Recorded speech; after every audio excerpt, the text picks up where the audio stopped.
Hola amigos y amigas, muy buenas tardes. Soy Ollantay Itzamna.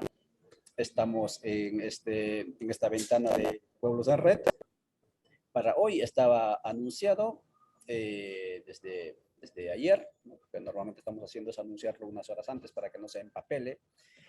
Esta plática, esta tertulia sobre literatura e identidad nacional, ¿sí? Que por cierto es un tema bastante inquietante, porque estamos en la atmósfera de la conmemoración de los 200 años del bicentenario de la emancipación e independencia de Guatemala como república naciente de la corona española.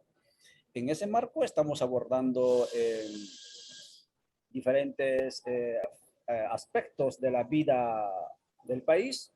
Ayer ha sido la cuestión económica. Hoy es el tema de la identidad nacional. Y así iremos abordando, ojalá todo el mes de septiembre, diferentes temas que, por cierto, como decimos, son tertulias, son conversatorios, no son ponencias magistrales. Y en ese sentido, porque también somos sensibles con la audiencia y nuestra audiencia es diversa, e intentamos capturar la atención de nuestra audiencia justamente con este tipo de metodologías de conversa, de tertulia. Pues sin más, tendremos tres momentos de tertulia en la conversación. Uno, hablaremos sobre el tema de identidad nacional como tal, ¿no? Que hubo, ¿no? Que si existe o no existe, cuáles son los elementos de esa identidad nacional que se podrían haber trasladado o construido, digamos, a través de la literatura. Y también abordaremos la cuestión de los literatos como tal, es decir, qué obras, ¿no? Qué escritores son indispensables, digámoslo así, disculpen el término, cuando hablemos de la identidad nacional guatemalteca, ¿no? Seguramente nuestros autores, nuestros escritores, colegas allí nos van a referir a algunos autores también, algunas obras. Y finalmente abordaremos el tema de los retos y desafíos de la literatura de cara a la identidad plurinacional, ¿sí? Un nuevo concepto que estamos incorporando aquí, pero que ya no es nuevo porque después de todo, por más que no hayan doctrinas escritas sobre ello, ya en el léxico, en el discurrir de la gente, en el lenguaje de la gente, especialmente unos más activos que otros, en las redes sociales ya está el tema de la plurinacionalidad. Entonces está el reto de construir una identidad plurinacional. Eso es. Y sin más, yo dejaré el micrófono vamos a seguir de la siguiente manera. Primero nos hablará Miriam, o Marian, por favor, perdón. Después Francisco y finalmente Eduardo. Y en el primer momento van a tener su tiempo, un minuto y medio para presentarse, o el tiempo que ustedes, ¿no es cierto?, consideren para presentarse, ¿sí? ¿Quiénes son? Porque después de todo, yo tengo que ser honesto, a la única persona que conozco en persona, y ya lo dije, y que nos conectó con estos colegas apreciables, es Eduardo, y a María lo estoy viendo por primera vez, y a Francisco también, y seguramente que esto será el inicio de este conecte virtual, ¿no? Espero duradero de aquí en adelante. Entonces, Marían, por favor, active su micrófono y el espacio, la ventana es de usted. Muchas gracias. Buenas tardes. Solo quiero comprobar si me escuchan. ¿Sí me escuchan? Sí, adelante. Ok, perfecto. Muy bien, buenas. Me nombro y así es como me identifico. Según el RENAP, pues mi nombre es Edilma Marianela Godínez Ocoy, pero en realidad soy Marian Godínez y escribo poesía. Estoy empezando a incursionar en narrativa, soy profesora de literatura, trabajo con jóvenes, adolescentes de educación media. También soy editora y autora de material educativo. Y pues este tema, el cual nos reúne hoy, yo creo que es súper interesante y me siento privilegiada de estar con grandes figuras para poder platicar y aprender sobre todo de ellos. Gracias. Muchas gracias, María. Vamos a ir con Francisco, por favor. Francisco, la ventana es suya. Muchas gracias, buenas tardes y qué gusto compartir con ustedes, con Marian, mucho gusto, Eduardo, que nos conocemos hace mucho y tengo el gusto ahora de conocer a Ollantay. Bueno, pues yo soy escritor, soy catedrático, también soy periodista y he sido pues ensayista. Básicamente he escrito aproximadamente unos 40 libros, entre ellos novelas, cuentos, ensayos y uno de poesía. He dedicado al estudio de la literatura centroamericana. He estudiado algún tiempo fuera de Guatemala, hice unos posgrados ahí, un doctorado, un postdoctorado, y pues tengo muchas ganas de compartir mis conocimientos, que es lo que hago con mis estudiantes, no enseñar, sino compartir. Ya me dieron el Premio Nacional de Literatura Miguel Ángel Asturias en el 2017 y estoy esperando el Nobel o el Cervantes por ahí. Mucho gusto y aquí estoy a las órdenes.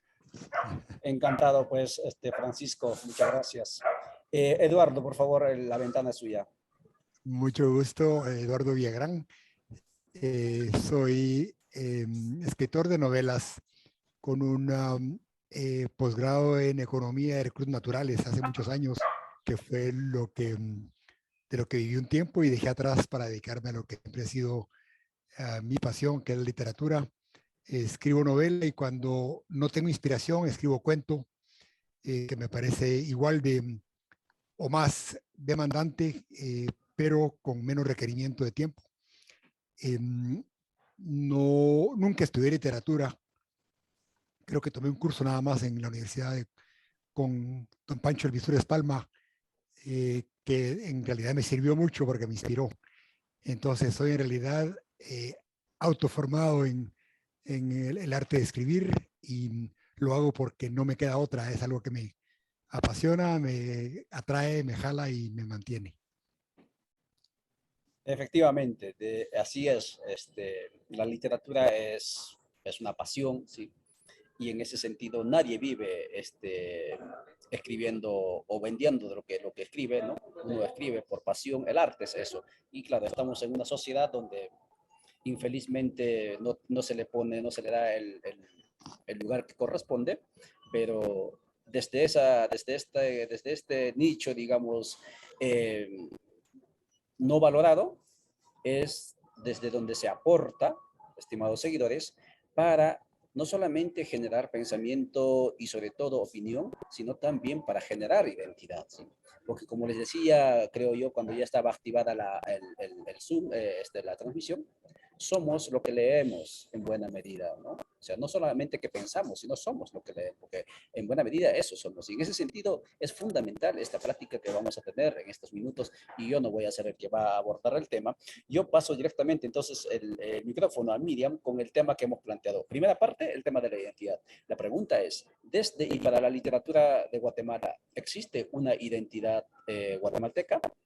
Y de existir, ¿cuáles serían los elementos de esa identidad nacional guatemalteca que se trasluce en la literatura, es decir, en las obras escritas? Adelante, por favor, Miriam, tienes más o menos como 5 minutos y ahí vamos a ir rondando y luego seguramente vamos a tener tiempo también para platicar en base a las preguntas o comentarios que nos van a hacer nuestros seguidores en las redes sociales. Adelante, por favor, Miriam. Muchas gracias. Aunque me están bautizando de nuevo con un nuevo nombre, perfecto, no hay ningún problema. En realidad me gustaría partir desde saber a qué le podemos llamar identidad cultural y pues buscando una forma bastante estética y real para poder explicarlo en cualquier contexto y persona de cualquier tipo, incluso de edad y formación. Encontré esto, que es la forma particular de ser, y esa palabra a mí me llama mucho la atención, ser, porque es un campo de acción. Y ahorita, previo a esta reunión, estábamos platicando con Eduardo un poquitito, que me dio una luz ahí en esa pequeña plática, en donde identidad a veces lo relacionamos con la forma en la que yo quiero verme, en la que yo me idealizo, pero en realidad la identidad es lo que soy, la práctica de mis actos en un pueblo en un momento histórico determinado. Esa es partiendo de la definición de identidad como un componente cultural que se moldea desde la edad temprana. Eso también es un factor bastante importante para mí, porque entonces entenderíamos la relación entre identidad cultural, partiendo de esta definición, y la definición también de literatura como toda base de expresión escrita y oral, que también tenemos que tomar esa parte de la oralidad como un elemento muy importante y un tipo de literatura que se debe valorar. Entonces, tenemos la conclusión de que la literatura en realidad refleja la identidad, pero también la puede crear. O sea, este tipo de conexión en la que podemos ser, como bien dijo Ollantay, somos lo que leemos. ¿Y qué es lo que leemos? ¿Qué es lo que realmente nos están contando? Y si partimos desde la historia de los vencedores, y si partimos desde la historia de la realidad que no se parece a la mía, si partimos desde un código de valores, por ejemplo, españolizado desde la época de la colonia, entonces no relaciono lo que leo con lo que soy, pero sí influye en la manera en la que soy después de leerlo. O sea, en ese momento es donde podemos entender que la identidad cultural debería ser el reflejo, no, la literatura, perdón, debería ser el reflejo de la identidad cultural, debería. Pero en algún momento histórico, la literatura se usó como un instrumento para crear la identidad cultural, para poder contarnos una historia en la que no cabemos o a veces no la relacionamos con la realidad. A mí me sucede muchísimo cuando cuestiono los contenidos de lo que se les enseña en gran medida a los jóvenes desde la educación inicial hasta cuando salen de la educación diversificada o media y van rumbo algunos en la búsqueda de la educación superior en las universidades. ¿Qué somos previo a las universidades? Somos lo que el Ministerio de Educación, para quienes son escolarizados, somos lo que el Ministerio de Educación nos ha impuesto leer. En realidad, ahí es donde los jóvenes, los niños y las diferentes generaciones no encuentran esa conexión entre lo que viven en sus poblaciones, en sus comunidades, y lo que la cátedra de sociales de historia nos cuenta. Y pareciera que tenemos un segundo nacimiento al momento de ingresar a la universidad. Y pareciera que nos tenían que resetear la memoria para poder empezar a cuestionar quiénes somos, y nos muestran pues la patria del criollo y empezamos a conocer otro tipo de temas y empezamos a tener un poco más de congruencia, nos desencantan de lo que nos había venido contando el sistema. Las novelas que nos ponen a leer, que en ocasiones el docente lastimosamente no tiene ninguna instrucción para realmente sacarle el partido a la novela, por ejemplo, de Virgilio Macal, o sea, cualquier tipo de autor que podría ser enriquecedor. Miguel Ángel Asturias, como estábamos platicando con Eduardo, menciona que existen varias Guatemalas y yo creo que eso sigue vigente. En realidad no podríamos hablar de una nacionalidad porque ustedes hablan de una plurinacionalidad que es real y necesaria contemplarla en la vida política, en la vida social, en la vida real del quehacer guatemalteco, desde la autonomía que los pueblos originarios exigen para poder administrar sus propios recursos, desde una participación en las entidades de Estado, pareciera, como les digo, y repito y sostengo este punto, en el que la identidad cultural fue una estrategia, como un punto más en el quehacer de un sistema que nos pudo decir de qué manera podemos modificarlo, modificar la forma de identificarse de un pueblo, de una nación, a través de lo que les enseñamos. Por eso esas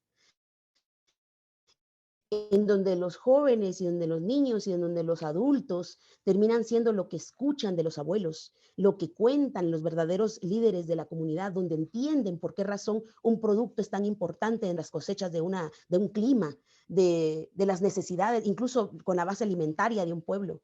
Entonces, vemos esa oralidad como una literatura, pareciera que no es formal, pero es una literatura al fin. Esa oralidad que es riquísima, y que en realidad podemos ver un contraste entre la identidad cultural de alguien no escolarizado que está en una comunidad indígena y que probablemente su literatura oral sí refleja su identidad. Y vemos el contraste entre pues la población escolarizada que no encuentra ese vínculo entre lo que le dicen que es la historia, en lo que le dicen que es el personaje central de una novela, en donde no se parece en nada a lo que ellos en realidad son. Estos personajes españolizados, desde el lenguaje, desde el contexto, la literatura de la colonia, muy por el barroco y el neoclasicismo, que no encuentra cabida dentro de las comunidades originarias que sufrieron el saqueo. Creo que me voy a quedar por ahí más o menos y quiero plantear ese contraste entre las diferentes Guatemalas. Muchas gracias, María.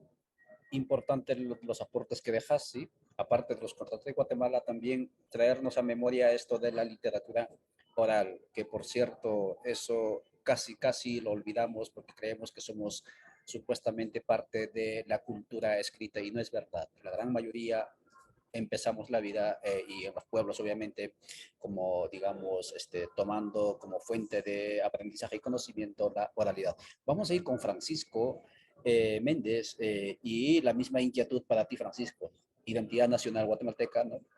Y si esos elementos de la identidad nacional se reflejan o no en la literatura. Adelante, por favor, Francisco. Como no, muchas gracias. Pues eh, después de escuchar a Marian, voy a hacer un recorrido de 10 minutos, lo que para mí significa las diferentes identidades que hemos tenido a través de la historia. Es decir, las identidades que tienen los pueblos ancestrales no son las mismas que tuvieron la colonia, ni en el siglo XIX, ni las que tenemos ahora, precisamente porque los rumbos históricos que hemos tomado han sido distintos, ¿verdad? Vamos a ver lo de la identidad un poco a través de lo que dicen algunos teóricos, como por ejemplo García Cantini, ¿verdad? Que es uno de los estudios de la posmodernidad y además muy cerca de nosotros, porque latinoamericano. Mario Roberto Morales, por ejemplo, con sus aportes, Arturo Arias, y una gente al resto. Lo que sí es que, digamos, a través de nuestra historia, nosotros pertenecemos a un mundo en el cual nuestros antepasados tenían libros. O sea, los aztecas no hicieron libros, los incas no hicieron libros, no produjeron libros, los mayas sí. O sea, los aztecas y los incas eran ágrafos, no tenían una grafía como tal. Entonces, nosotros venimos de una civilización que a través de sus libros plasmaron. Esa historia primero fue la oralidad, que fue la primera forma de comunicarnos los seres humanos. Nuestra primera comunicación fue la forma oral. La primera fue la gestual, ¿verdad? O la voz, por ejemplo. Y luego creamos palabras y luego creamos un lenguaje y demás.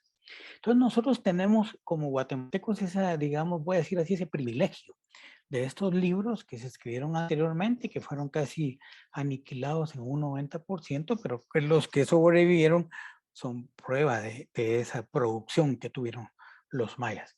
Entonces, luego con la llegada de los españoles, la mal llamada descubrimiento y la aniquilación que se trató de hacer de los pueblos, pues surgió algo que no ha surgido en otras conquistas. Y es esa forma de mezclarse, ya sea por medio de la violación, ya sea por forma consensuada, pero esa mezcla produjo gente como nosotros, o sea, los mestizos, los ladinos, que no eran indígenas y no eran españoles, y que el término viene precisamente de un término peyorativo.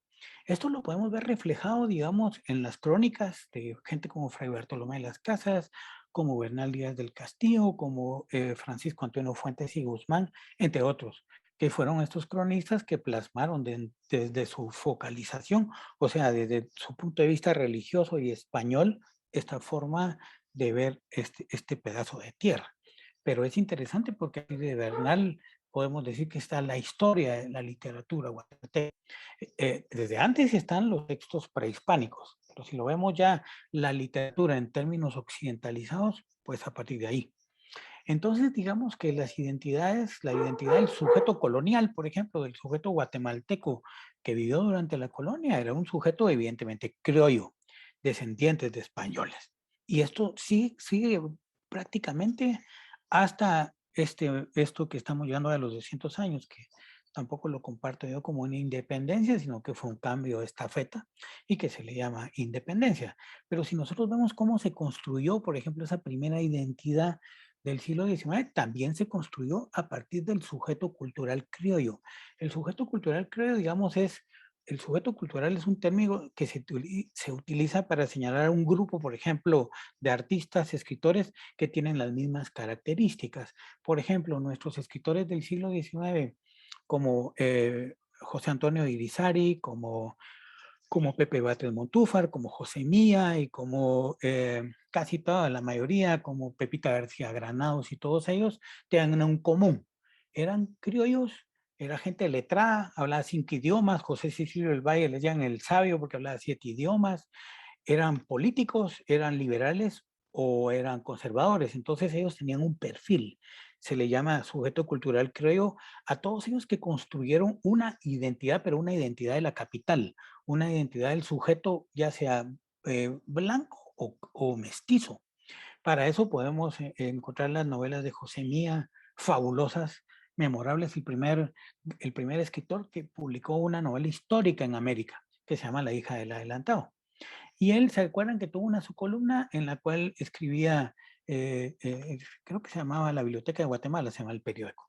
Y él escribió una columna con un anagrama que no era José Mía, sino que era Salomé Gil. ¿cómo? Miriam, Salomé Gil, muchas gracias. Invertir el orden de las palabras. Hay uno que se llama El Chapín. Ese es muy interesante porque ahí José Mía crea, digamos, acuérdense que la literatura es el reflejo del contexto, es decir, los escritores, los artistas, los músicos y todo producen a partir de lo que está en su contexto. Y entonces Mía escribe este cuento y empieza a decir que es el Chapín, incluso los orígenes del ser Chapín, de la palabra Chapín. Pero él dice, por ejemplo, el Chapín es aquel que agarra a una persona que es su héroe, lo lleva a su máxima expresión y apenas le falla un poco, lo baja, lo despedaza y se venga de él. Eso está muy vigente hoy en día, ¿verdad? Dice que el Chapín es novelero. El término novelero en el siglo XIX significaba exagerado, que es un poco lo que somos los guatemaltecos hoy en día. Y decía Mía que el guatemalteco es sufrido, bueno, todas esas características que él construyó, y él se refería a los que vivían en la capital. Y acuérdense que durante el siglo XIX la población indígena era invisibilizada o se le llamaba bárbara o salvaje. De alguna otra manera era, digamos, el discurso que se manejaba en la mayoría de países latinoamericanos con población indígena, incluso más numerosa que la población mestiza y criolla.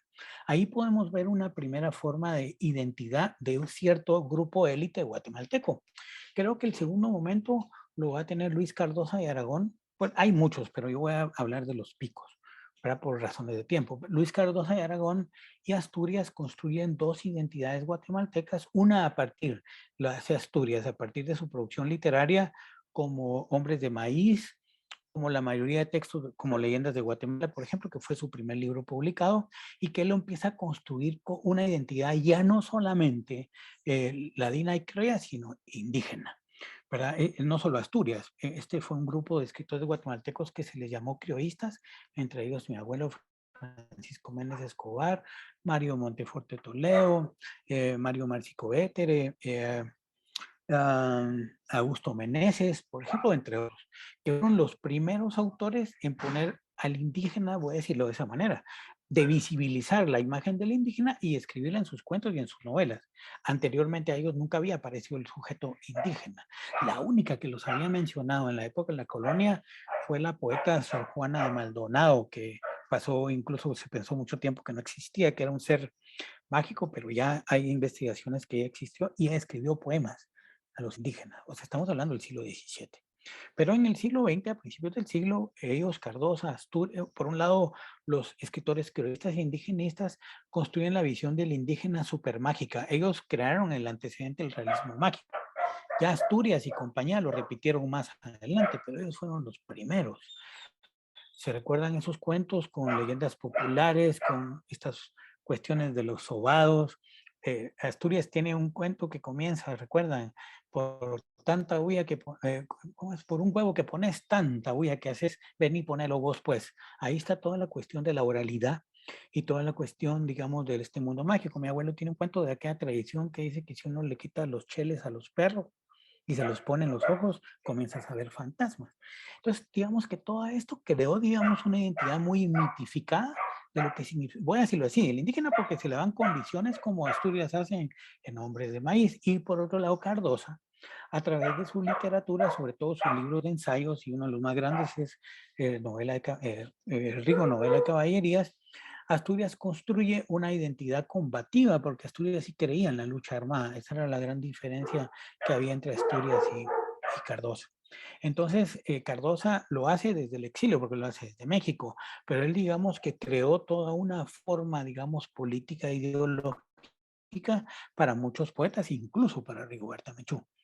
Entonces, estos dos puntos, digamos, de dos voces altas, como Asturias y Cardosa, crean, digamos, un imaginario colectivo, que de alguna otra manera este imaginario es el que para muchos representa esas identidades. Y vamos a ver que esas identidades a través de la historia han cambiado mucho con el fin, ¿verdad? Incluso si hablo también de esta generación que se llamó la generación del 40, Otto René Castillo, Roberto Obregón, Otto Raúl González, Alay de Fopa, Luz Méndez de la Vega, algunos de esos escritores que fueron combativos y su literatura fue de tal manera que hasta mucho les costó la muerte, crearon también una cuestión ideológica a través de su poesía. Y esa ideología representaba una identidad de ese momento. O sea, en ese momento el Chapín, si era de la USAC, por ejemplo, era un Chapín revolucionario que veía la nueva trova y que estaba dispuesto a ofrecer la sangre por su país. Entonces, digamos que esa literatura se va a repetir de los años 60 a los 90 en novelas como las de Mario Roberto Morales, Los demonios salvajes, como las de Marco Antonio Flores, Los compañeros, las de Dante Eliano, como El hombre de Montserrat, y muchos más, que de alguna otra manera replicaban lo que ocurría en nuestro país, que era la guerra. En 1960, 1996 hubo, ay, disculpen, hubo una identidad que tenía que ver precisamente con la lucha armada. La producción literaria de nuestros autores fue 99% sobre la guerra y sobre algo que surgió y que no surgió en otros lares, que fue el testimonio. El testimonio como un género literario, como un instrumento ideológico que a partir del texto de Rigoberta Menchú, el de Mario Payera, Los días en la selva y otros más, que fueron muchísimos, de alguna otra manera también se creó otra forma de identidad. Y si me quedan unos 2, 3 minutos, voy a terminar con esas identidades de ahora, de lo que llamamos la posmodernidad, o mal llamada posmodernidad, o el capitalismo en decadencia, el capitalismo salvaje. La posmodernidad, muchos dicen, y sabe Eduardo, que es a partir de los intercambios electrónicos del capital. Cuando ya no hubo billetes, sino tarjetas de crédito, posmodernidad. Cuando las identidades se fragmentaron, es decir, anteriormente en los años 60, 70 se creía, teníamos la utopía de un cambio de país. Ahí estaba el Che Guevara, ¿verdad? Esa era nuestra forma de pensar que el mundo iba a cambiar. ¿Qué pasa en la posmodernidad? Ya no hay utopías, hay distopías, ya no se cree en nada, ya nadie cree en ninguna institución, por decirlo de esa manera, porque hay un desencanto como tal. Esa es una de las características de las identidades de ahora. Miren los jóvenes de 20 años, andan como nosotros de ahorita con sus audífonos en la calle, oyendo música. Bueno, ahora ya no, ahora en la pantalla, pero no quieren leer, no quieren saber, no quieren nada, porque hay un escepticismo total. Por otro lado, hay fragmentación de identidades, es decir, antes a nosotros nos gustaba escuchar la marimba, ir a tomar atol, estar los domingos ahí en el chinique bailando, es decir, habían cosas que nos identificaban a ciertos chapines que hoy en día no. Hoy en día yo puedo oír metal en la mañana, puedo oír música clásica en la tarde, en la noche oigo blues y en la madrugada oigo jazz. En la mañana como comida chatarra, a mediodía como un pollito y en la noche como comida china. Es decir, antes la comida era una identidad, hoy no. Hoy existen diferentes formas de identidades. Entonces, la literatura que se produce hoy en día, el arte plástico y demás, representa un poco esas fragmentaciones que hay en la identidad. Creo que ya me pasé, así que lo dejo por aquí en este momento y luego continuamos. Muchas gracias. Francisco, estimado, es la primera vez que te escucho. Yo, honestamente, y me imagino también la audiencia, no estoy leyendo en este momento los mensajes, están también encantados de escucharte. Gracias por hacernos ese viaje en tan reducido tiempo, ¿no? De los diferentes momentos, que es el segundo punto de nuestra conversación, pero excelente como nos introduces en el tema, desde Milla, ¿no? Asturias, mostrándonos por dónde fue forjándose esa identidad, digamos, nacional, guatemalteca, situado desde la urbe, desde la ciudad. Y eso nos ayuda, nos sirve mucho para personas sobre todo que incursionamos en estas temáticas muy tardíamente, como es en mi caso, y muchas gracias por ello. Y segurísimo, segurísimo que es otro eje temático que abres con la cuestión esto de la muerte, entre comillas, de la tradición, ¿sí? En el fondo, en el fondo, en el fondo, estamos en esa etapa, ¿no? Y es un tema que nos preocupa y me encantaría poder platicar este tema, ¿no? Con ustedes, porque la audiencia, muchos de ellos son jóvenes y pues hay un disloque, ¿sí? Entre la tradición y lo que se vive ahora, ¿no? Entonces sí creo que es un tema bastante importantísimo. Vamos a dejar a la ventana ahora a Eduardo Villagrán, nuestro amigo y queridísimo Eduardo, pues él está allí desde la orilla del lago. Adelante, Eduardo, por favor, con la temática esta, y también sentite libre para incursionar también en los siguientes tópicos que hemos planteado para esta plática. Eduardo, el micrófono y la cámara es suya, son suyos. Active, por favor, micrófono y ya.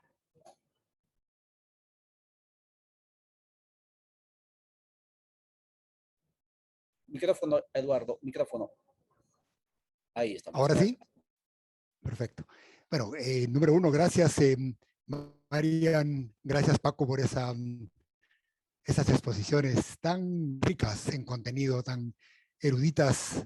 Estoy muy complacido de escucharles. Quisiera retomar la plática donde la dejó Marian primero, en el concepto de que hay muchas Guatemalas.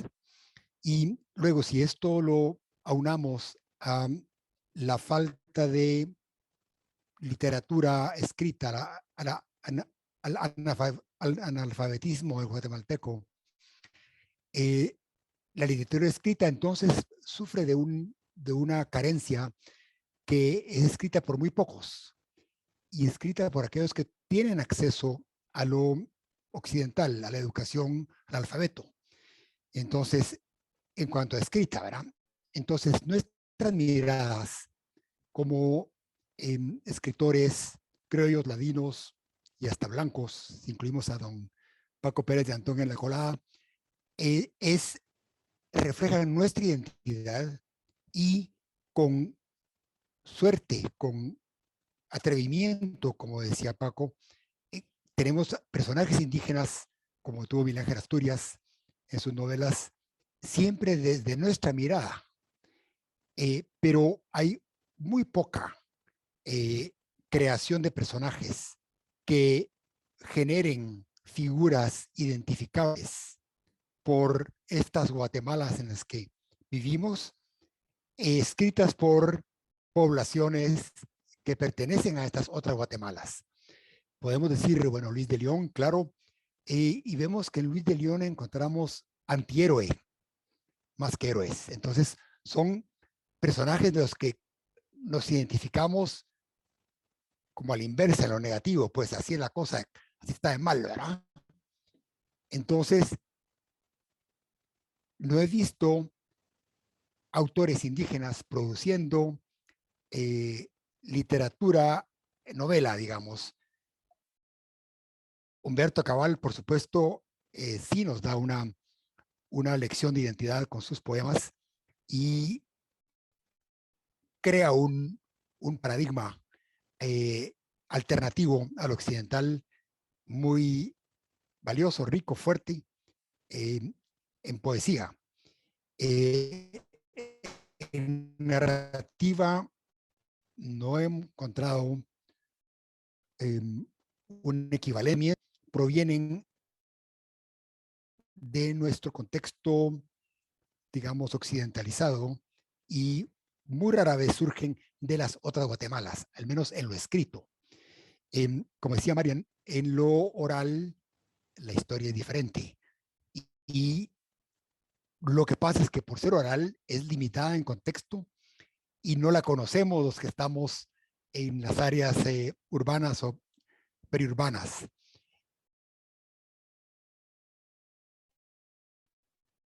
Tenemos que mi tradición, cuentos que me contaba mi abuela y mi tía abuela, eran occidentales, eran estábamos a Tío Coyote y Tío Conejo, o sea, o a Pedro Urdemales, o sea, ladinos, héroes a veces, ¿verdad? Pero mi literatura oral fue en su mayoría de corte occidental, casi toda, ¿verdad? De reyes, de princesas, de cuentos que mis abuelos y abuelas habían oído y que me transmitían convertidos.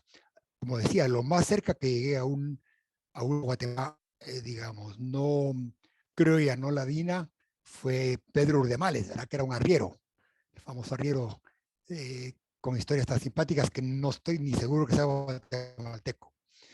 Entonces, en la construcción de identidad, claro, hacia aportes a la identidad por parte de la literatura desde una perspectiva, creo ya, ladina blanca, desde nuestra perspectiva, que puede ser acertada o no, pero no es auténtica en el sentido de que no proviene de los que viven esas identidades. Gaspar Ilom, muy querible, bastante idealizado también, ¿verdad? Bueno, respetable. La estación es esa diferente mirada que podría haber si conociéramos y si hubiera literatura de las otras Guatemalas, ya fuera escrita o bien oral, que pudiéramos conocerlas sin incluso hablar los idiomas que existen en estas otras Guatemalas. Quisiera parar ahí para que sigamos con el siguiente tema. Muchas gracias, estimado Eduardo, sobre todo por hacernos memoria de esas identidades ausentes, ¿no?, desde la literatura y en la literatura en este país megadiverso, ¿sí? Pluricultural, en el que tenemos la dicha de cohabitar. Vamos a devolver el micrófono a Marian Godínez. Ya estamos prácticamente en el segundo acápite, ¿no? Hablando ya de autores. Y en ese sentido, Marian, si acaso nos puedes abordar el tema de quiénes serían los autores o los escritores, no sé si podemos decir indispensables, que abonaron y aportaron a la construcción de la identidad del guatemalteco. Claro, cuando hablamos de la identidad guatemalteca, estoy utilizando en el sentido que están utilizándolo en esta ventana, es decir, una identidad construida desde lo urbano y desde lo latino mestizo. Y además nos pedía, y por interno, definir un tanto cuando hablamos de identidad nacional, de qué estamos hablando, ¿no? Son dos palabras que están juntas allí. Se habló ya aquí del tema de la identidad. Creo que en los últimos tiempos, más que identidad, se habla de múltiples identidades, por un lado, y por otro lado, de procesos de identificación, más que de identidad, ¿no? Para liberarse, digamos, de ese intento de petrificación de la cuestión identitaria. Y por otro lado, cuando hablamos de lo nacional, es otro concepto, digamos, eso sí es un concepto netamente político, se refiere a esa comunidad que comparte historia, idioma, incluso, si acaso, orígenes consanguíneos, etcétera, territorio, pero que tiene una aspiración política a la emancipación o un proyecto político, lo que Canclini llamaría, recordando el autor que mencionaba Francisco, esa comunidad imaginada, ¿sí? Comunidad política imaginada, así es como lo resumiría, digamos, este autor, aunque otros, ¿no? Como Apatugay, etcétera, también lo plantean más desde la perspectiva de esta comunión cívica, digamos, de individuos reunidos alrededor de un proyecto. Entonces, cuando hablamos de identidad nacional, lo que estamos hablando es de esa comunidad política llamada Guatemala, que sueña con un proyecto político compartido. Y creo creo que fue Francisco el que lo dijo, aquí no tenemos una identidad nacional. Yo creo que eso está en debate, ¿no? Desde mi perspectiva tengo mi propia apreciación, pero ahí está el asunto, los dos elementos, ¿no? He intentado acercarme conceptualmente, identidad y la cuestión de la nacionalidad. Bueno, no quiero quitarle el tiempo a Marian Godínez. Por favor, Marian, el tiempo y la ventana es suya. Adelante. Muchas gracias. Pues en realidad yo creo que hablando desde esa perspectiva, desde el nacimiento de estas identidades, bueno, de la identidad que en la época de la República se identificó como una Guatemala que estaba naciendo desde el mestizaje. En definitiva, yo creo que en la literatura colonial encontramos a los, y repito, los exponentes de una historia contada desde los vencedores, desde incluso las cartas enviadas en Guatemala, bueno, la Capitanía General para España, desde los reportes históricos en donde contaban la aparente cristianización de los pueblos originarios, que luego Cero Martínez Peláez menciona como cristianización forzada y el aplastamiento de una cultura literal sobre otra, porque recordemos que las plazas antes de la época de la colonización ya existían, pero ellos sobre las plazas en donde los pueblos tenían sus mercados y donde hacían regularmente las reuniones con algunos fines rituales, se usaron para hacer las plazas en donde se ponía el ayuntamiento y se ponía la catedral o la iglesia de la cabecera. Entonces, ese aplastamiento físico que también fue histórico se ve reflejado en la literatura. Esa contaminación también de la literatura prehispánica vista desde la literatura creada, por ejemplo, por Fray Bartolomé, Las Casas, que también se puede tomar como una especie de literatura, viene teniendo como el mismo patrón hasta que llega un punto en el que hay otra Guatemala, o sea, ya empieza, como bien dijo el maestro Francisco, una época en donde ya se nota una literatura mucho más descaradamente criollista.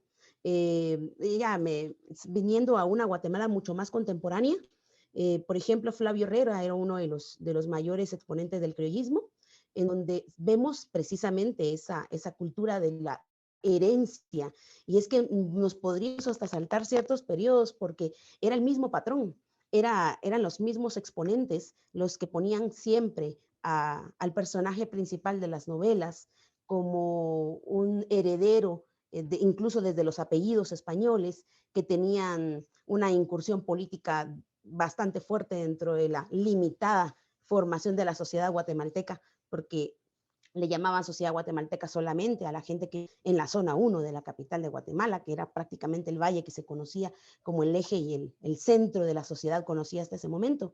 Entonces, por ejemplo, Flavio Herrera menciona muchos elementos en donde se justifica a veces incluso la violación, se justifica también la explotación en las fincas, se justifica muchos elementos, claro, una literatura con un valor literario rico, pero desde un punto de vista de identidad grotesco, incluso hasta cínico. Creo que desde el punto de vista de la identidad cultural, ese tipo de autores son necesarios para poder llevar a contrastarlos al momento que precisamente el maestro Francisco menciona de una literatura que se revela, una literatura que viene mucho más adelante, ya en el siglo XX, que se revela, que tiene como herencia, viene como siendo influida por las vanguardias europeas que nacen a principios del siglo XX. Y aquí voy a hacer un paréntesis porque me gustaría mencionar estas vanguardias, que una de las características de las vanguardias era el cosmopolitismo, donde estas grandes ciudades europeas se veían inundadas de mucha gente de América y de diferentes partes del mundo, y que tenían las interacciones y compartían sus propias culturas. Estas ciudades también vivieron una especie de crisis de identidad, porque estaban siendo influidos por muchísimas otras culturas. Ellos también tuvieron esta crisis a principios del siglo XX y lo antinacionalista era como muy, muy fuerte en ellos. Este paréntesis lo hago porque en la coyuntura nacional en la que nos encontramos, yo creo que este cosmopolitismo se repite en el siglo XXI gracias a la globalización del Internet y la tecnología. Lo que mencionaba el maestro Francisco de comer comida de diferentes nacionalidades en el desayuno, almuerzo y cena es un ejemplo claro de cómo esta globalización que nos ha alcanzado solamente a las urbes citadinas sobre todo, influyen mucho en nuestra identidad, influyen en lo que hacemos, y repito, parto también de la misma misión de ser. La identidad es ser, no idealizar. La identidad no es lo que está históricamente señalado, sino que lo que yo practico. Y ahí hay otra parte muy importante. Por ejemplo, el Centro de Estudios Folclóricos de Guatemala, ahora pues muy acertadamente le acaban de cambiar el nombre a Centro de Estudios de las Culturas de Guatemala, tiene la ardua tarea de reunir otra literatura, porque la que conocemos ahorita siempre ha sido la visión de los vencedores. Y en cierta forma, como bien dijo el el maestro Francisco ha influido muchísimo en el comportamiento de los pueblos. Pero hay otra literatura, una literatura que no está registrada, una literatura que hoy está por ver la luz. Esta institución es relativamente nueva y tiene archivos valiosísimos que creo que van a empezar a dar diferentes autores, nuevos autores de recopilaciones y estudios antropológicos y sociológicos acerca de toda esa parte de la historia que nos hemos estado perdiendo. Creo que a partir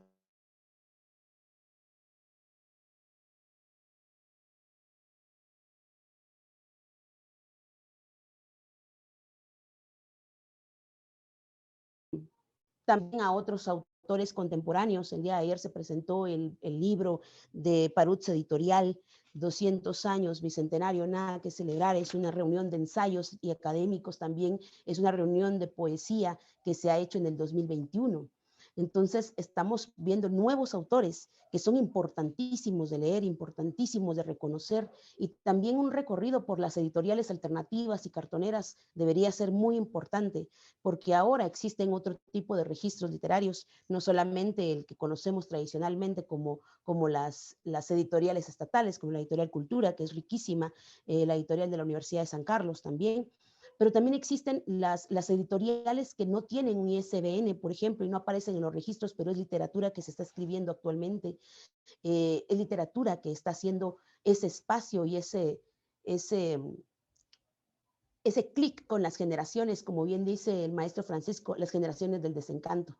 Yo creo que invito a que en realidad busquemos autores contemporáneos, porque estudiar la historia es muy importante, pero entender quiénes somos hoy es, creo, mucho más importante para poder hilar esa historia y poder saber cómo podemos actuar en ella. Ahí lo dejaría, Flantay. Muchas gracias, Marian Godínez. Con la misma inquietud, importantes aportes que nos deja, sobre todo esto de recuperar esta idea del cosmopolitismo en esta época, ¿no? Que al fin y al cabo las identidades están siendo digitadas desde algún lugar del planeta, pero también al mismo tiempo emergen, digamos, esta suerte de localizaciones, creo que anteriormente lo mencionaban también, identidades locales, y cada vez más la gente intenta identificarse desde algún punto, digamos, no sé si geográfico, por lo menos de referencias culturales. Vamos a ir con Francisco Méndez con la misma inquietud. Tal vez abordar o intentar, si acaso, en la literatura en este tiempo del cual ya mencionaba poner sus diferentes etapas, ¿qué elementos de la identidad nacional aparecen con frecuencia, se vislumbran con frecuencia? Adelante, por favor, Francisco.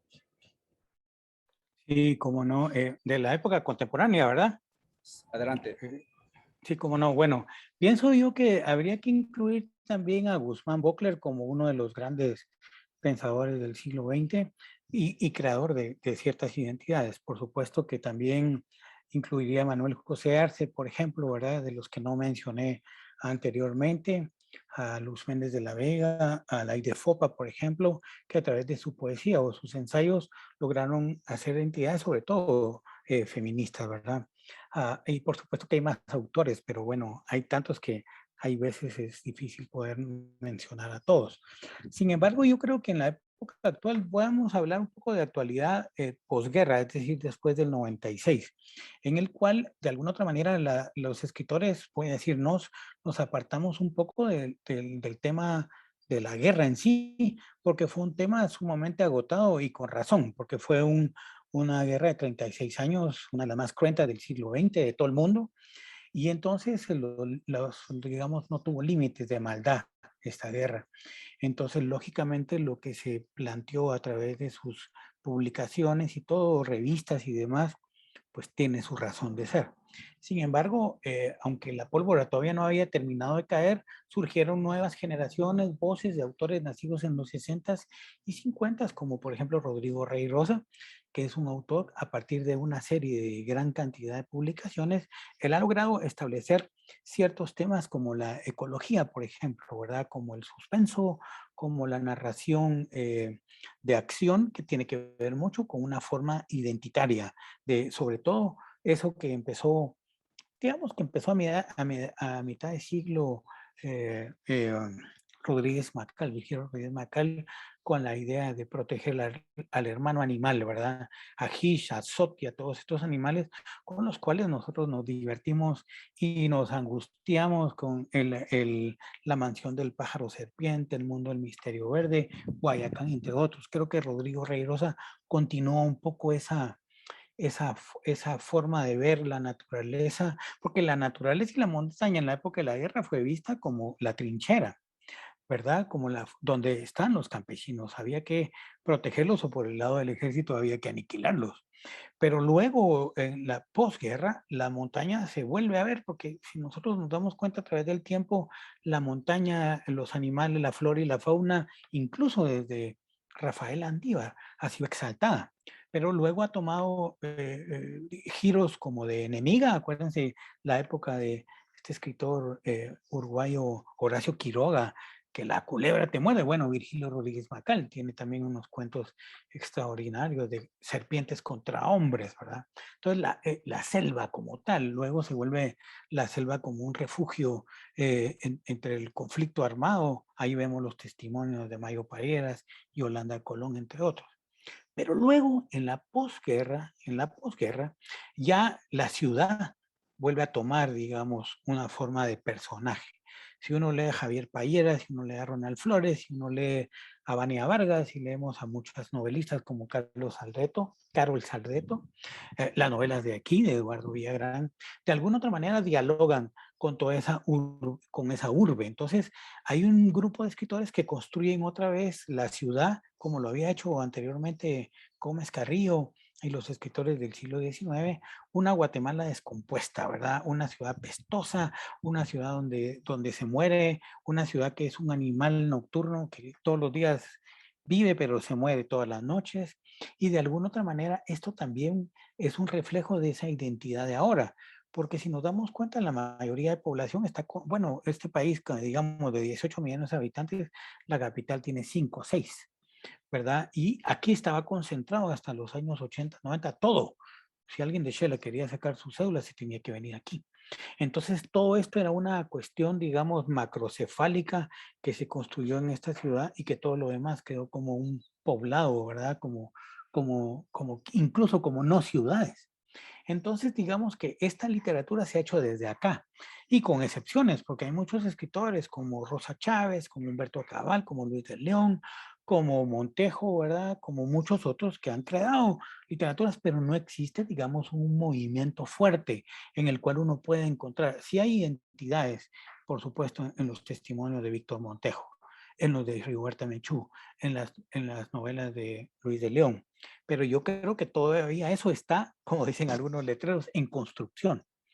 Es decir, hay mucho. Yo esperaría que hubieran muchísimas voces hoy en día de 20 años o más jóvenes indígenas en el Quiché, donde era mi abuelo de Joyabaj, en Huehuetenango y todo, creando. Y no vamos a esperar que crean novelas como las que hizo Luis de León. Porque fíjense que yo fui a ver unos convites a Cotzal. Y en los convites estaban bailando con trajes de la escuelita VIP de esos programas mexicanos. Tenían tenis Reebok y tenis Nike y la música era de los Bookies.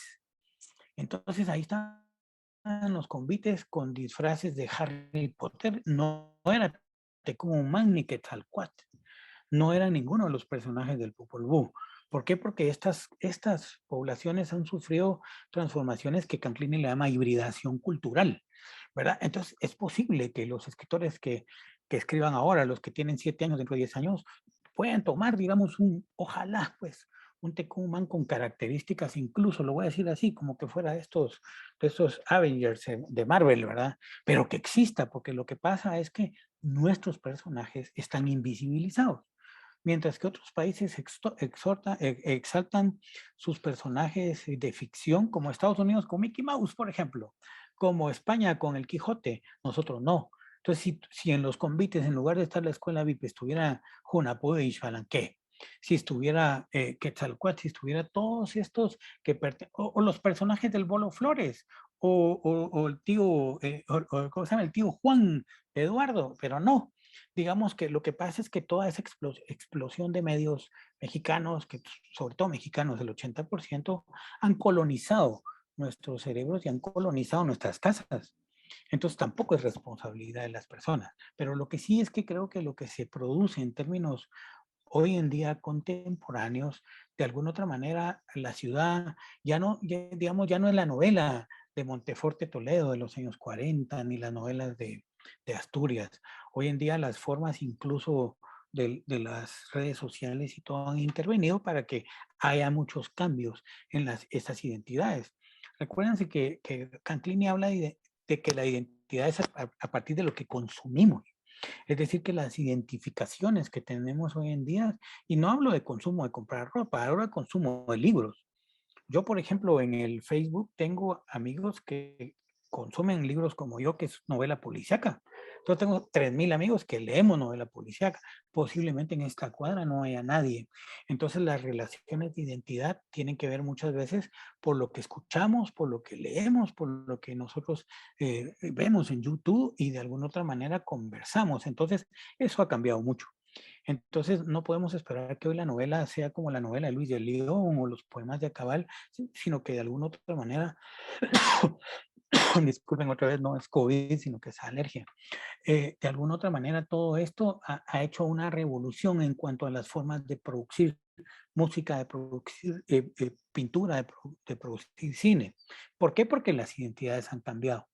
Las formas de que la abuelita de nosotros preparaba el pepián hace 25, 30, 40 años, hoy en día lo que se prepara es lo que se pide, es un express, una pizzita, digamos. Estoy hablando de cuestiones de la ciudad, pero seguramente en muchos lugares, independientemente de la pandemia, porque la pandemia nos ha encerrado, hoy no, la comida, que es parte de la identidad, ya no la gozamos. Si quieren un pepián, ahí vienen los cuadritos ahí en el supermercado. Ya no es incluso la compartimentación de juntarse y hacer el pepián. Entonces, ese tipo de cosas se ve reflejado en lo que producen hoy los autores guatemaltecos. Pero cierro con esto acá para poder continuar, porque está interesante lo que todos hemos estado hablando de alguna otra manera. Efectivamente, estimado Francisco, está bastante interesante esta plática. Yo por estar corriendo no estuve siguiendo los comentarios. Voy a leerles algunos comentarios, estimados seguidores. Estamos en esta ventana Pueblos en Red, hablando sobre identidad nacional y literatura en Guatemala, en el marco de esta atmósfera de los 200 años. Dice Vicky Hernández, qué honor escucharlos. Alberto Solomán dice, ¿algún listado de libros y autores que podamos leer para saber de nuestra historia e identidad? Ya lo han mencionado varios autores, pero seguramente si usted sigue chateando, más de uno le va a poner algunos autores por ahí. Vicky Hernández dice, excelente ponencia, maestro Francisco Alejandro. Henry Ramírez dice, no tiene valor alguno escuchar todo esto. Gracias por compartir toda esta historia. Buenísimo, Marian Godínez dice, otra de los fans de Marian. Ordóñez Hamilton dice, la descolonización de nuestros pueblos originarios. Leonidas Medina dice, fascinante conferencia. Felicidades a los organizadores y expositores, en especial a Francisco Méndez, un genio. Dice Shirley Hernández, debe ser siempre es un placer escuchar a Marian y al maestro Francisco. Sí. ¿Qué más dicen? Hay más en Francia. Saludos desde Petén. ¿Cuáles son los libros que nos recomienda para leer? Dice Mirta Pérez. Dice Codeca Encinos está presente en el conversatorio. Dice Codeca Las Vegas está presente en el conversatorio. Anabela López dice desde Jalapa, bendiciones. Pesadillas y sueños, dice Roberto Guillermo Medina Barrientos. Pues ahí está, no hay ninguna pregunta todavía. Estimados seguidores, esta ventana es de usted. Aquí puede grafitear, aquí puede preguntar, comentar y se lo vamos a leer a los expositores. Por supuesto, muchas veces ocurre que después de estos conversatorios siempre se requieren conversar otros temas y segurísimo que con nuestros invitados de honor que tenemos en este momento vamos a tener otro espacio y con gusto seguramente, ojalá, ¿no? Según la disponibilidad de tiempo de ellos, puedan aceptar.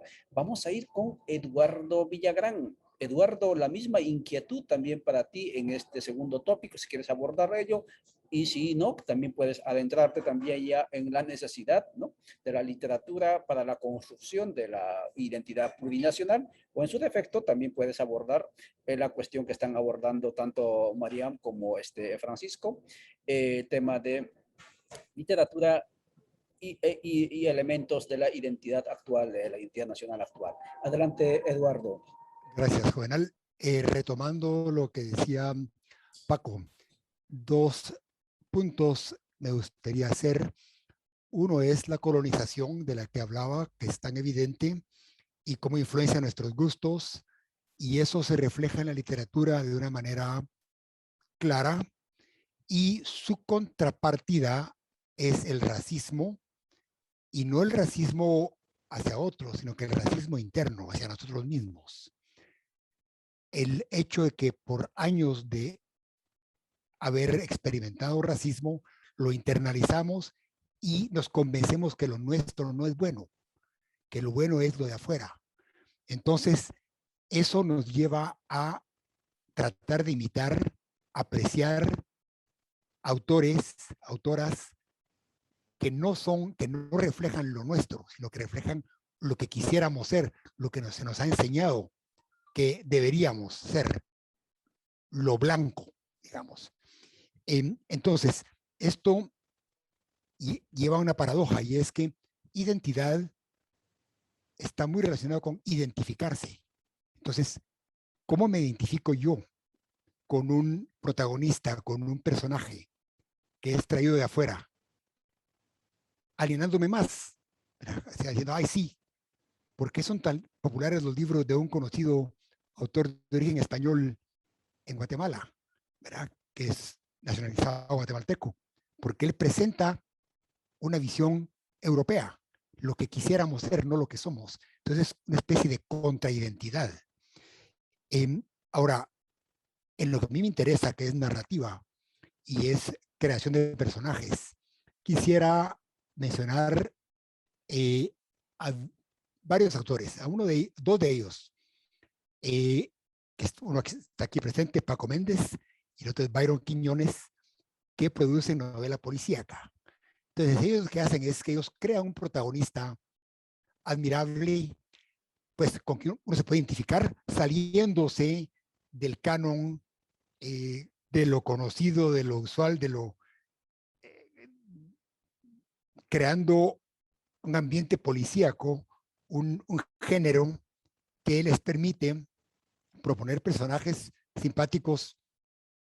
Quizá yo no me identifique como un policía, pero me hace reír, exitosos en su contexto. Luego tenemos a Juan José Guerrero, también en Alta Verapaz, que ha escrito novelas con personajes muy sentidos de una proveniencia del contexto rural de Alta Verapaz.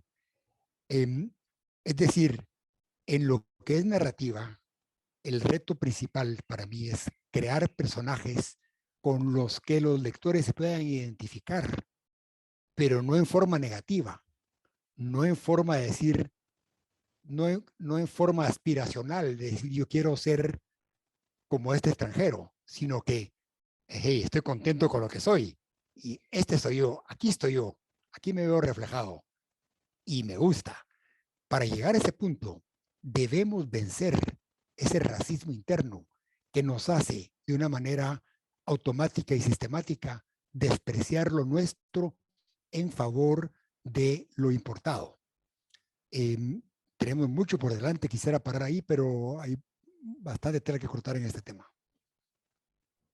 Efectivamente, hay bastante tela que cortar, estimado Eduardo. Estamos conversando en esta ventana, Pueblos en Red, con Francisco Méndez, Marian Godínez y Eduardo Villagrán, escritores, los tres, sobre identidad nacional y literatura, en el marco de esta fecha de septiembre, dos siglos de existencia de la República. Vamos a ir con María en este tópico, en esta parte de la tertulia. María, vamos a abordar, si nos puedes ayudar con ello. Y ya creo, nos adelantabas en tus anteriores participaciones, esto de cómo construir la nueva identidad plurinacional, seguramente visibilizando a las identidades ausentes, ¿no? Presentes pero ausentes a nivel oficial. Y eso, María, ¿sí? ¿Cómo construimos identidad plurinacional utilizando la literatura como vehículo? Adelante, por favor. Bien, muchas gracias. Eso estábamos platicando precisamente con Eduardo antes de esta conversación, porque el fin primordial de conversar, de discutir un tema, de poner los temas sobre la mesa, en definitiva es pues encontrar puntos en común, pero también elaborar propuestas. Y en esta línea, yo creo que la literatura no podría tener una incidencia dentro de la identidad cultural si no es a través de la colectividad. La colectividad de las comunidades, siendo estas urbanas o rurales. Por ejemplo, Internet ha sido uno de los recursos más valiosos que también ha permitido esa invasión de otras culturas, pero viéndolo desde el punto de vista constructivo, Internet ha acercado a diferentes ponencias culturales a quienes querían espectar estas ponencias. Por ejemplo, era impensable que yo tuviese acceso a una exposición si las personas que estaban exponiendo estaban en un departamento diferente al mío, no digamos en un país distinto al mío, en un horario distinto al mío. Entonces, yo creo que este recurso valiosísimo del Internet debe ser tomado en cuenta por los colectivos, y ya obviamente fue en cuestiones de pandemia y en la coyuntura actual, en esta coyuntura, perdón, es en donde recurrimos a la tecnología, pero definitivamente si esto llegara a cesar, como seguro lo hará, no sé en cuánto tiempo, este recurso se va a quedar permanentemente para las actividades y organizaciones culturales. Entonces yo creo que ese es un recurso indispensable. Las casas de la cultura, los colectivos culturales, las organizaciones comunitarias como los comunes, los COCODES, en definitiva creo que deberíamos utilizar primero el teatro y segundo el cine. Creo que el cine es una de las manifestaciones que las nuevas generaciones quieren explorar, incursionar como una forma más visual y audiovisual de poder manifestar sus inquietudes, todo aquello que les molesta y aquello que también quieren proponer. La solución de un problema social se puede generar a través de pequeños conversatorios acerca de un microfilm, acerca de un pequeño documental. Yo creo que deberíamos utilizar las herramientas tecnológicas a nuestro favor para acercar a las generaciones actuales y a las que también vienen migrando desde los que no eran nativos digitales para que ahora lo sean y se dé esta complementariedad. Ayer estaba leyendo un documento, precisamente un libro que se llama El gran drama que está por venir, de un autor valiosísimo, Sandoval, y él menciona precisamente que hay una necesidad intergeneracional actualmente. Las personas que no conocían el recurso de Internet, por ejemplo, digamos, quienes tienen nacidos, por ejemplo, entre mitad del siglo XX, tuvieron la necesidad de recurrir a las nuevas generaciones para que les explicaran cómo funcionaba precisamente una reunión en Zoom. Pero las nuevas generaciones que ahora están creciendo en la digitalidad necesitan de las generaciones anteriores para poder conocer el acercamiento cultural en vivo. Ese acercamiento cultural riquísimo acerca de, por ejemplo, como lo decía el maestro Francisco, yo me declaro fan de la literatura del maestro Francisco, lo quiero decir en vivo y a todo color, y tengo sus novelas aquí en mi librera, entonces para mí es espectacular estar aquí platicando con él.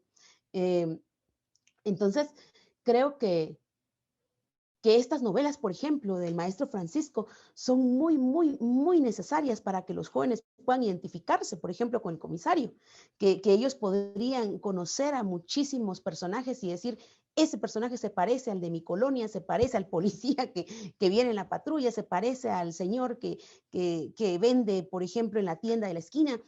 Entonces, estos personajes, por ejemplo, los de Víctor Muñoz, también del maestro Víctor Muñoz, que nos hacen sentir familiarizados, se pueden llevar al teatro. Podríamos llegar al teatro estas novelas maravillosas que creo que podrían tener una difusión, como el teatro lo tuvo desde su principio en la edad clásica, en la época clásica, que servía también para culturizar a las masas, para poder tener un acercamiento entre el pensamiento culto y las masas, las polis. Entonces, creo que el teatro es una herramienta fundamental. Insisto en que el cine debe ser más explorado, experimentado y puesto como una herramienta que no es elitista. Hoy, con un poco de acceso a la tecnología, con un celular se puede hacer cine. Este tipo de acceso puede hacer que las personas que están al frente de las actividades culturales en casas de la cultura, en colectivos culturales, en organizaciones comunitarias, sí les recomiendo que utilicen estas nuevas tecnologías. Tratemos de reformular la forma en la que podemos atraer a los pueblos a interactuar, ya sea virtual o físicamente. Y esta interrelación entre generaciones creo que es muy valiosa y es algo que también hay que mencionar. Las generaciones que están creciendo en la virtualidad no saben qué es tener una charla de más de 30 minutos cuando un TikTok dura 1 minuto.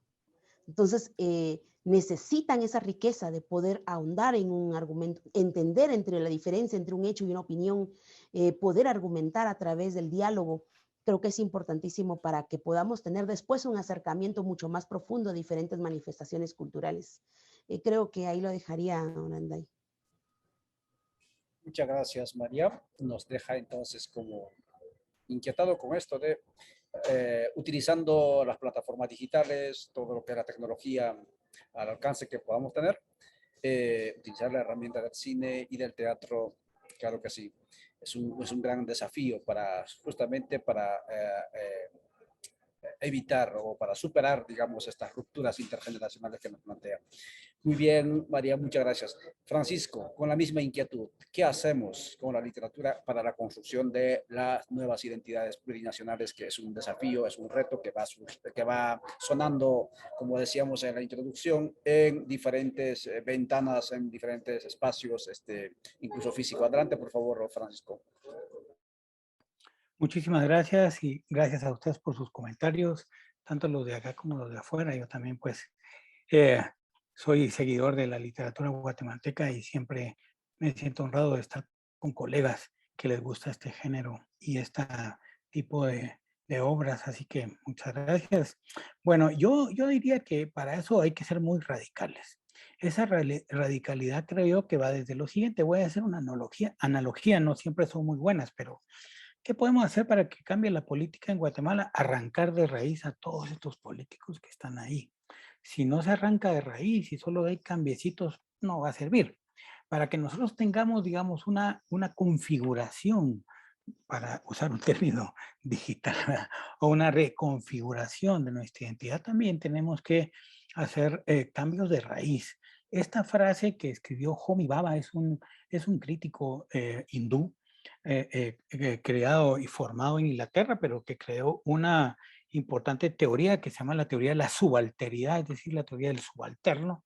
Y Homi Bhabha decía que el libro es la herramienta para colonizar el cerebro de los conquistados. O sea, es una frase sumamente radical, pero la razón que tiene es que el libro en sí no es la herramienta del conquistador, sino la interpretación de ese libro.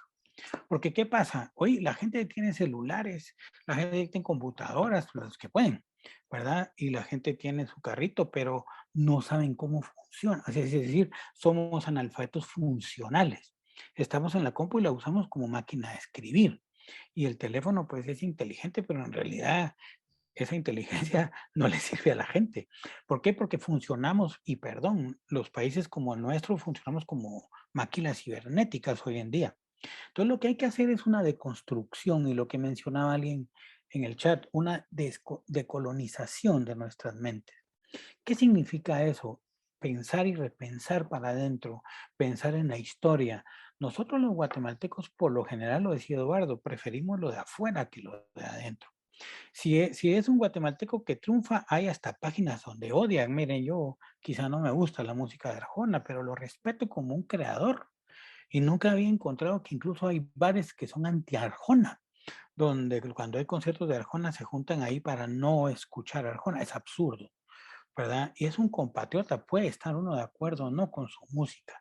Pero igual pasa con Rigoberta Menchú. Fue una mujer indígena guatemalteca, 3 elementos para ser una persona marginal y odiada por la derecha de este país.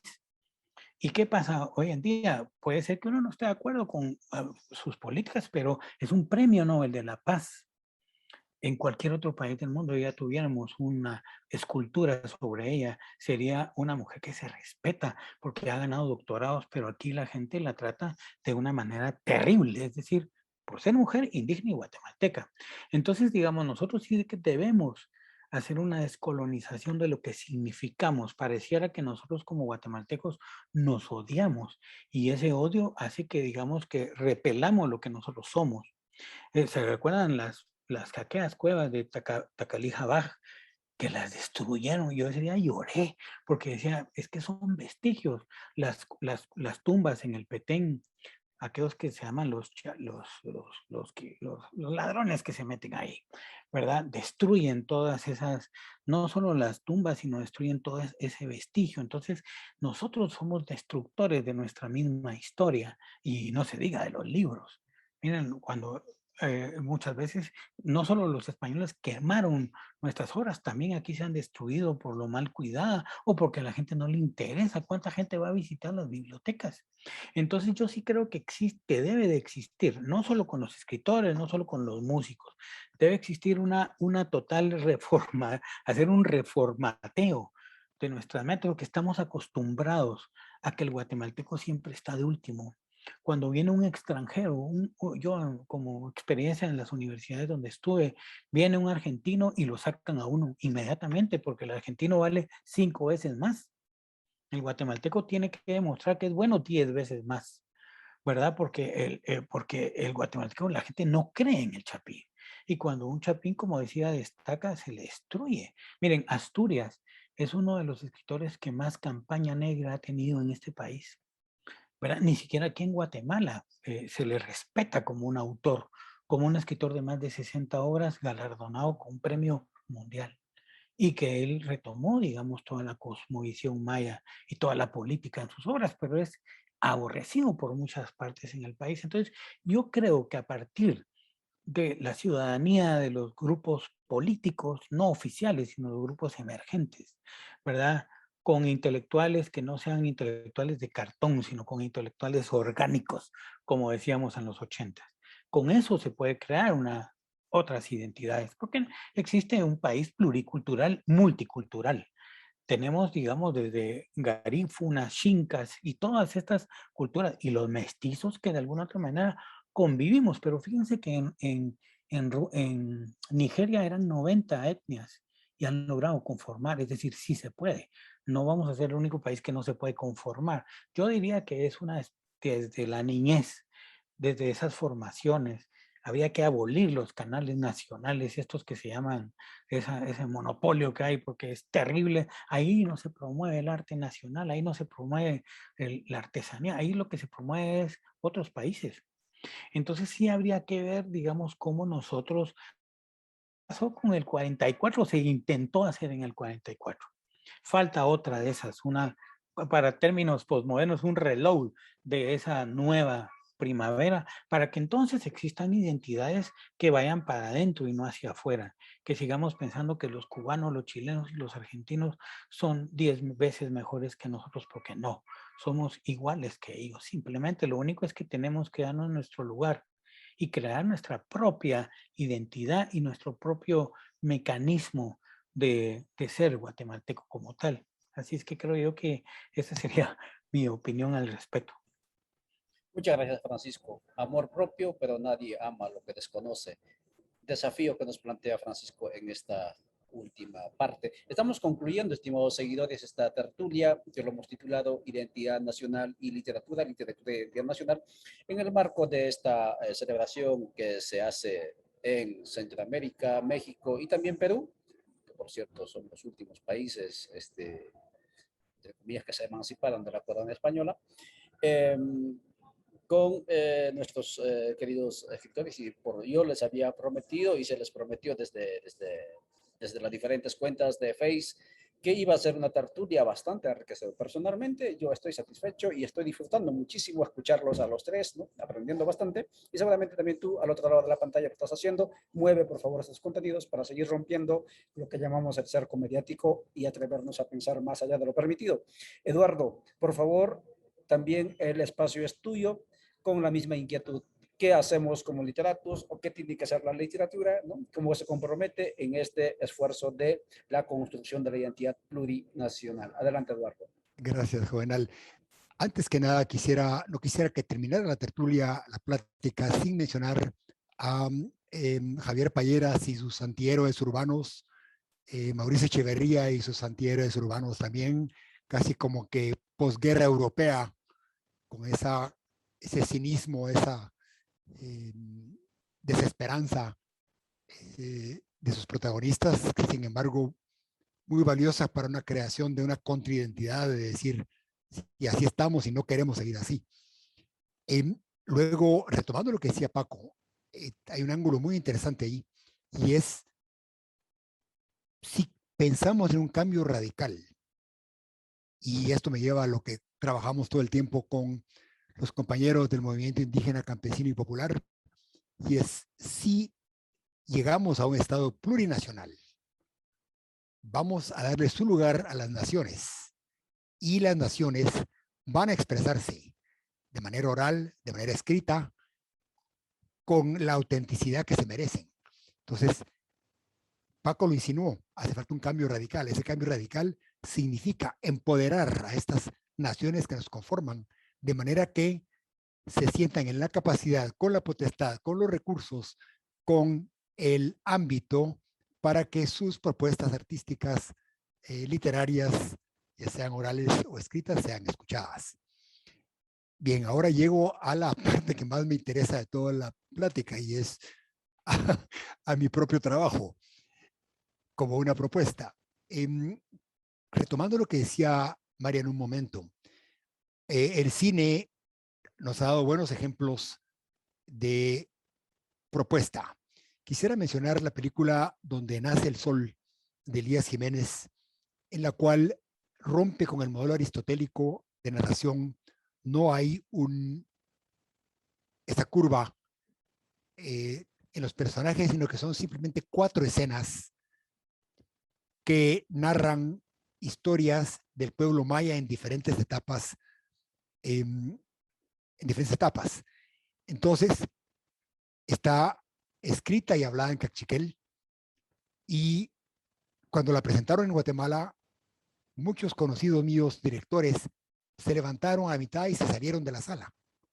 Bueno, yo la llevé a Alta Verapaz, la llevé a Cobán y la presenté ante un grupo de quechíes, y al final me dijeron que era la mejor película que habían visto en su vida, que no se imaginaban algo tan hermoso. Entonces, a eso voy, a que debemos cuestionar nuestra propia estética, que es occidental, ¿verdad?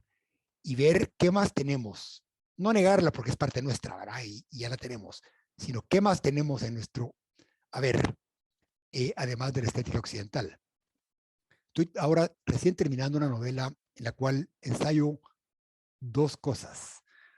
Una, la estructura narrativa sigue el modelo de un lienzo indígena de los tiempos de la conquista, con una serie de grabados, en mi caso pues escritos, ¿verdad? Pero que cada uno cuente una pequeña historia, como cuando miras el lienzo de Huanquechoyan, donde tienes los caballos aquí caminando, aquí unos guerreros, aquí una iglesita. Bien, son 58 escenas en un lienzo que pretende simular lo pictórico a través de lo verbal, para lo cual hay que meterle más ganas para poderlo que sea enriquecido, que la gente lo disfrute. Luego tengo dos personajes, dos protagonistas. Me di cuenta que estaba siguiendo un poco el modelo Hunach Puig Palanqué y al final ya lo hice deliberado, ¿verdad? Pero nació de manera espontánea. Entonces estoy probando con dos protagonistas del mismo peso en esta novela, en este patrón que nos lega este libro tan atesorado. Y por último, quizá lo más interesante es que la protagonista, la coprotagonista, es un hombre y una mujer. La coprotagonista es ladina con una abuela indígena. En cierto momento, ella conoce amigos indígenas, se involucra, se hace amiga, se intima y luego regresa a la ciudad. Cuando le piden un favor, ella se siente en otro mundo, ya está otra vez urbanizada y les voltea la espalda. En una de esas tardes en que está familiarizándose con sus nuevos amigos, digamos, de clase media alta guatemalteca y tratando de ser como ellos, se ve la cara en el espejo y se le aparece la cara de su abuelita indígena. O sea, su propia cara morfeada en la de un indígena. Y se asusta, porque es una visión y dice, ¿qué pasó? ¿Verdad? Y se restriega la cara.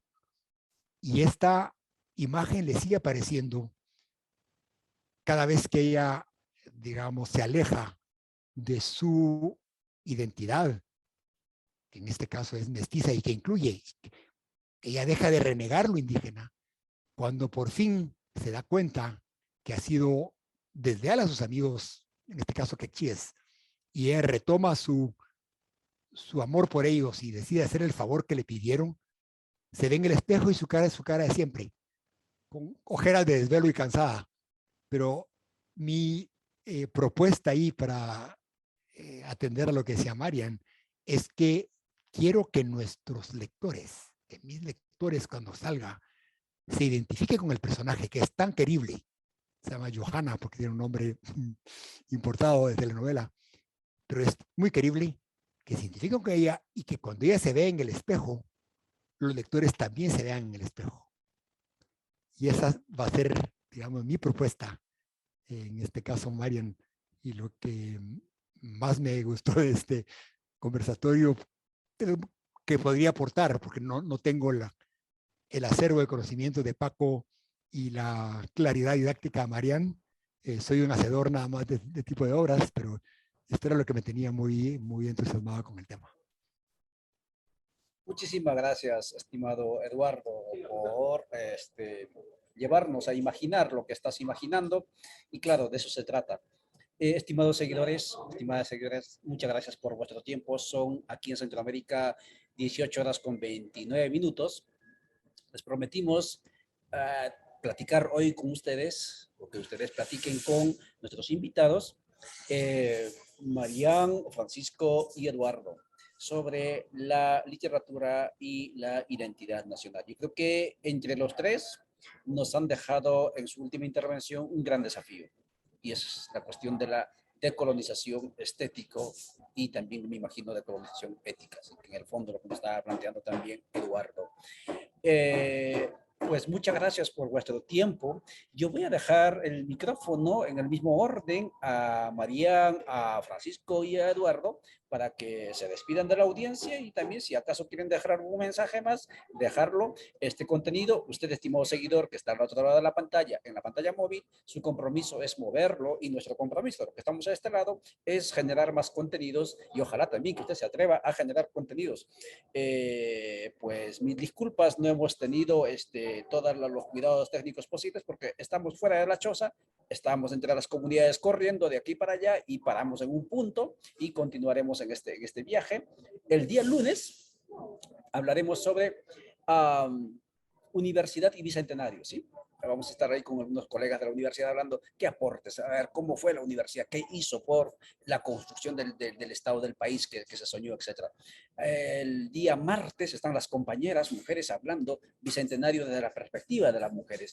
El día miércoles, el 15, va a haber bastante movimiento en este canal. En la tarde tendremos tertulias con Grossfogel, Ramón Grossfogel, compañero de los decoloniales, y también va a estar con nosotros, hablando sobre el Bicentenario, es nuestro compañero Demetrio Corti, ¿sí?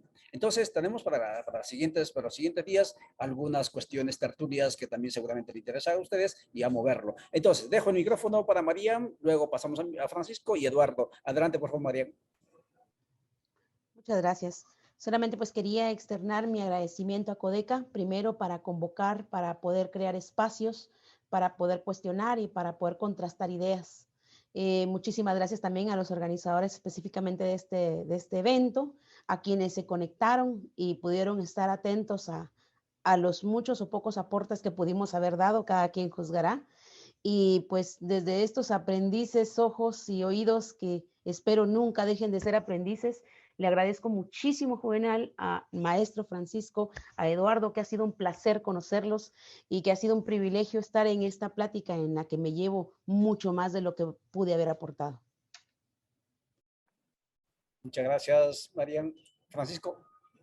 Bueno, pues también muchísimas gracias. La admiración es recíproca y el aprecio es mutuo. Quiero dejar esta charla con dos anécdotas breves. Una de ellas, cuando Arzú era presidente, cuando estaba vivo, creo yo, habían dos diputadas, María Pú y Rosalina Tuyuc. El presidente acababa de vender Guatel a un familiar y esa venta se hizo en Estados Unidos con un contrato en inglés. Ellas dos citaron al presidente y a su séquito y yo era reportero y estaba ahí cubriendo esa actividad en el Congreso. Entonces llegó Arzú con su séquito y el contrato tenía como 200 páginas y estaban las dos diputadas y él les dice a Arzú, aquí está el contrato, tienen media hora para leerlo, y estaba en inglés. Ellas lo agarraron y se fueron. Se metieron ahí a donde estaba el partido y regresaron a los 20 minutos. Perfecto, hemos leído, le dice el señor presidente el texto. Tenemos unas preguntas. Entonces se quedaron ellos y empezaron a preguntar en cachiquel. Y ninguno de su séquito pudo contestar. Esa es una. La segunda, la película Ixcán, hecha en 1997 y dirigida por Escalón, Guillermo Escalón, un cineasta salvadoreño. La película tiene como protagonistas mujeres cachiqueles y está hablada en cachiquel y los subtítulos son en inglés. Y muchos de mis estudiantes entendieron la película porque leían en inglés. Se dan cuenta, esos dos elementos de identidad nacional. Muchísimo para discutir porque este país tiene mucho que resolver. Yo agradezco mucho la invitación, muy contento, nunca había estado con Codeca y me sentí muy en casa. Así que a ustedes pues les agradezco mucho y espero que más adelante podamos encontrarnos otra vez y hay que cuidarse mucho. Un abrazo. Gracias, Francisco. Eduardo. Bueno, un placer haber estado aquí, escucharlos a todos, compartir. Espero que se repita. El único mensaje que quiero dejar es la importancia de reconocer el racismo como algo que nos afecta a todos en lo más íntimo y en lo interno. Y al reconocerlo, irlo desterrando. Al desterrar la falta de aprecio que se ha inculcado hacia nosotros mismos, aprenderemos a apreciar lo nuestro y en la misma medida construiremos una identidad más sólida y más nuestra. Muchas gracias, Eduardo. Muchas gracias, Eduardo, Francisco y María. Muchísimas gracias por vuestro tiempo. De verdad, también es agradecido profundamente soy yo. Yo aprendí muchísimo esta tarde-noche y seguramente usted, estimado seguidor, al otro lado de la pantalla, lo hizo. Su compromiso, mover estos contenidos en los intersticios que nos permite el sistema, pero moverlos allí, ¿sí? Ponerlos allí. Y así vamos a ir avanzando poco a poco. Entonces, próximamente nos veremos. No te apartes mucho de esta pantalla. Nos encontraremos próximamente. Chau, chau. Gracias. Chau, chau.